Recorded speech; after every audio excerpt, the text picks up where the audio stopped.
একসময় একটা জঙ্গলে একটা টিয়া পাখি থাকতো, যার নাম ছিল বকবক। যে কোনো কথাকে বাড়িয়ে বলার তার একটা বদ অভ্যেস ছিল।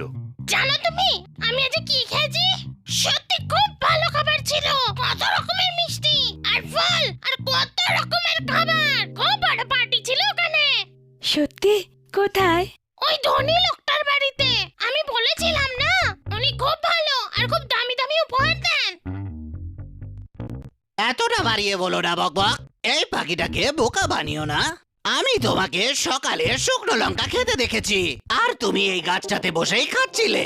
তুমি কি জানো তোমার মতো লোকেদের জন্য আমার কাছে কোনো টাইম নেই। আমাকে আরো একটা নেমন্তন্ন বাড়িতে যেতে হবে। চললাম আমি।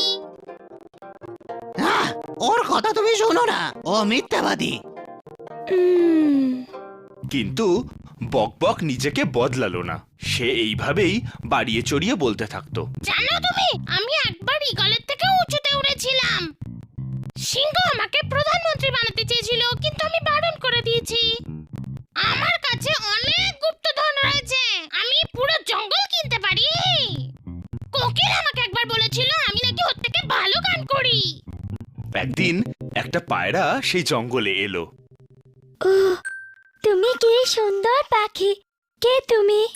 ধন্যবাদ, আমি এটা পায়রা। আমি কাউকে খুঁজছি। ও কাকদাদা, কোকিল, দেখো আমাদের এখানে কে এসেছে। কি সুন্দর অতিথি, তাই না? কি সুন্দর পাখি! কি সুন্দর দেখতে তোমায়। রাজার বাড়ির মনে হচ্ছে। এটা কে? ও, তুমি বকবক না? হ্যাঁ, আমি তো। তার মানে তুমি আমাকে চেনো? হ্যাঁ, আসলে দেখেছো তোমরা সবাই আমার চারদিকে কত নাম। দেখেছো বাইরের লোকজন আমার সম্বন্ধে কত জানে। পায়রা, তুমি জানো আমি অনেক দেশ ঘুরে বেরিয়েছি। হ্যাঁ, কিন্তু আমি একবার বিউটি প্রাইজও জিতেছিলাম। খুব ভালো কথা, কিন্তু আমার কথাটা তো। আমি খুবই ধনী পাখি, তুমি জানো এই জঙ্গলে সব থেকে ধনী। তুমি শুনবে কি? ফিরে চলে এসো, ফিরে চলে এসো। এটা ঠিক হচ্ছে না। ওর কাছে তো আগে থেকেই সবকিছু আছে। ও, উনি কি বলতে চান? এটাই আমি তোমাকে কখন থেকে বলার চেষ্টা করছি। আমি রাজবাড়ির চাকর। সিংহ রাজা চান যে তুমিও ওনার প্রাসাদে এসে থাকো। প্রাসাদেই থাকবে, প্রাসাদেই খাবে, সবকিছু পাবে। কিন্তু মনে হচ্ছে উনি ওনার সিদ্ধান্ত পাল্টে নিয়েছেন। কিন্তু আমার কাছে তো কিছুই নেই মা। এখন আর বলে কি হবে? আমি এখন আসছি।